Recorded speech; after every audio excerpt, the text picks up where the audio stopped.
I'm going to hand the microphone over to Vladimir Safatli.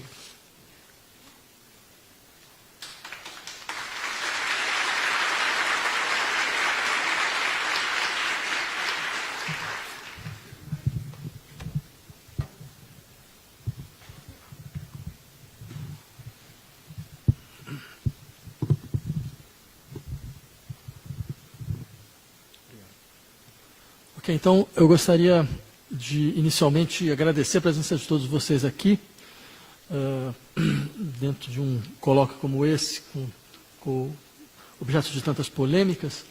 Eu queria, antes de mais nada, também agradecer inicialmente a toda a equipe do SESC, que é coordenada pela Marta Colaboni, com a Larissa Menezes, Alcimar, que fizeram um trabalho absolutamente indescritível e da mais alta importância para a defesa dessa atividade. Também gostaria de aproveitar esse momento e agradecer todas as pessoas que fizeram parte da nossa comissão organizadora, em especial Maria Cristina Longo, Virginia Ferreira, Mariana Pimentel, D'Angela Viorama, Felipe Catalani, Victor Bergazzi, Bruno Belém, e também que deram seu suporte da Universidade de Berkeley, como a Brianna George, Ramsey McGlover, que permitiram, então, que um evento dessa natureza pudesse ser realizado, né? Eu gostaria de fazer uma breve colocação e pedir um pouco de desculpas, inicialmente, por fazer algo, digamos, muito mais militante do que normalmente eu faria, mas acho que, devido ao contexto do que nosso colóquio foi recebido, me parece que talvez seria o que eu poderia acrescentar de mais significativo nessa abertura, né? Porque talvez a nossa questão inicial seja o que significa trazer essa discussão sobre os fins da democracia, estratégias populistas, ceticismo em relação à democracia, a procura pela soberania popular, para o Brasil do final de 2017. Não seria possível começar esse simpósio sem colocar de forma explícita essa questão. À sua maneira, ela ressoa outra questão, a saber, o que pode ainda a universidade? O quanto ela ainda é capaz de mobilizar e levar a sociedade a ver o que muitos gostariam de não ver.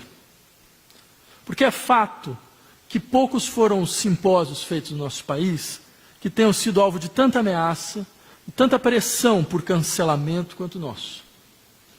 E se um simpósio acadêmico, quando associado a uma instituição de grande alcance público e grande relevância cultural, como o SESC, pode provocar tantas reações, então há de se perguntar se o lugar social da universidade é de fato tão extemporâneo quanto alguns gostariam de nos fazer acreditar.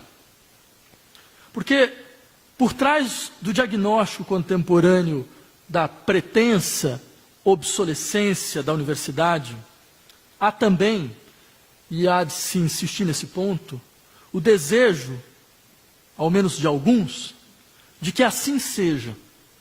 Ou seja, de que a universidade reconheça, de maneira humilde, sua pretensa irrelevância. E, como se diz, que ela então se adapte.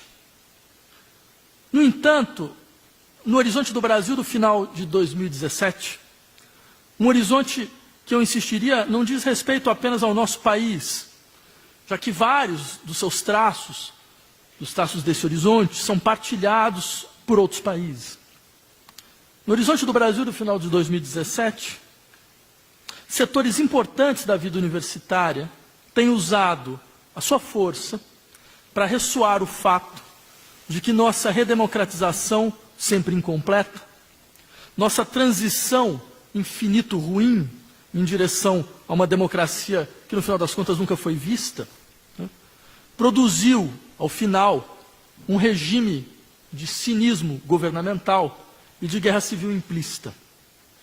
Assim, se nós estamos atualmente a discutir os fins da democracia em seu duplo sentido, é porque poucos foram os países, como o Brasil, que se debateram de forma tão explícita contra a sua impotência em dar forma institucional a uma soberania popular substantiva. Desde o final da ditadura, com a sua campanha das diretas já, o Brasil se mostra como um país, como dizia Florestan Fernandes, da contra-revolução permanente, da capacidade de gestar acordos de elite que afastem a possibilidade de verdadeiras incorporações políticas populares. Só que isso não poderia ser feito sem as múltiplas estratégias de silêncio, que vão das mais discretas às mais violentas. E uma das mais violentas dessas estratégias foi usada agora, quando grupos organizados, com apoio de estruturas internacionais, haja vista que o site que circulou uma petição de cancelamento da palestra da Judith Butler foi sediado na Espanha e financiado por fontes não identificadas. Bem, se voltaram contra nós, contra uma atividade de debate como a nossa. Não se tratava de protestos contra certas ideias. Tratava-se de pressão visando o simples cancelamento do simpósio. Esses que lutaram para nos impedir de falar, não temeram em dizer que falavam em nome, eu cito, da maioria esmagadora do povo brasileiro. Ou seja, a lógica é afirmar que eles são o povo, com seus pretensos valores saudáveis, seus hábitos trabalhadores, enquanto nós, especialmente intelectuais e artistas, nós seríamos a verdadeira elite ociosa, que vive do dinheiro público, de benesses de fundações privadas internacionais, propagando comportamentos viciosos e doentios. Enquanto eles ficam calados diante do sistema neoliberal de blindagem das elites financeiras, que drenam as riquezas do país e tomaram de assalto o poder político, procurando chantagear a soberania popular através da ameaça da desconfiança dos mercados, eles querem fazer acreditar que artistas intelectuais seriam os verdadeiros sanguessugas das riquezas nacionais. Em uma clássica reedição dos ataques nazistas contra o bolchevismo cultural. Como se vê, a estratégia gira em torno de quem é capaz de constituir o povo como ator político, e com isso designar quem está fora do povo como enunciador. Nesse sentido, eu diria nada mais adequado para um seminário que visa, entre outras coisas, discutir exatamente as estratégias populistas e a sua hegemonia atual. Por isso, talvez seja o caso, então, de inverter essas acusações e lembrar, afinal, pois há momentos em que as estratégias populistas são necessárias, mesmo que provisoriamente necessárias. Uma lembrança que pode nos levar a dizer àqueles que tentaram simplesmente nos calar, dizer em alto e bom som: não, vocês não são o Brasil. Vocês habitam em outro país. Em um país inominável, infame, que não se incomoda em ser defendido por oligarcas que passam seus cargos públicos de pai para filho, por militares de sangue corrompido inconfessa. Um país que sonha em acalmar seus medos, apelando à violência de Estado, que delira com o comunismo saindo por todos os poros. Não é a primeira vez na história brasileira que vocês procuraram nos calar, nem que seja apelando à violência, à tortura, ao desaparecimento. Basta perguntar quantos desses que hoje estão protestando não sonham com um golpe militar, que pudesse nos apagar de vez e nos expulsar mais uma vez desse território. Já tiraram em nós mais de uma vez. Qualquer pessoa sensata hoje não duvidaria que isso pode ser feito uma segunda vez. Esse país sem nome, que procurou nos calar, ele não se deixa afetar, isso é bem engraçado, com as verdadeiras violências sexuais contra mulheres, contra travestis, contra homossexuais e contra crianças.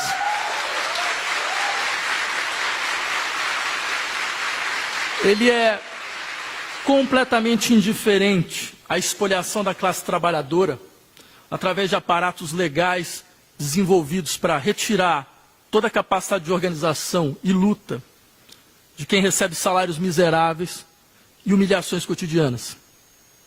É um país que nunca se afetou por seus próprios genocídios indígenas e por seu racismo. E como se diz aqui, não existiria, né? Já que nós louvamos a miscigenação. Só que esse país, ele nunca foi o Brasil. Contra esse país, há um outro, que sempre existiu um outro, que se chama Brasil, e que sempre lutou para emergir. Para quem não sabe onde está esse país, que se lembrem dos gritos de revolta de Zumbi, da tenacidade de Pagu, do espírito inquebrantável de Luiz Carlos Prestes, dos cabanos, dos que lutaram de todas as formas contra a ditadura militar, dos camponeses mortos em lutas por terra, dos estudantes que ocupam escolas contra o seu fechamento. Todos esses que nos ensinaram e nos ensinam que é melhor morrer de pé do que viver de joelhos. Esse país é enorme, mas muitos querem nos fazer acreditar que ele não existe, que ele é fraco. Contra esses que querem nos colonizar através da imagem da nossa pretensa fraqueza, há de se lembrar, nós já estivemos aqui antes. Nós já fomos ameaçados outras inúmeras vezes. E nós continuamos aqui, sem ser calados. Pois no fundo nós sabemos, como disse Walter Benjamin, e eu cito, o passado traz consigo um índice misterioso, que o impele a redenção. Pois não somos tocados por um sopro do ar que foi respirado antes. Não existe nas vozes que escutamos ecos de vozes que emudeceram.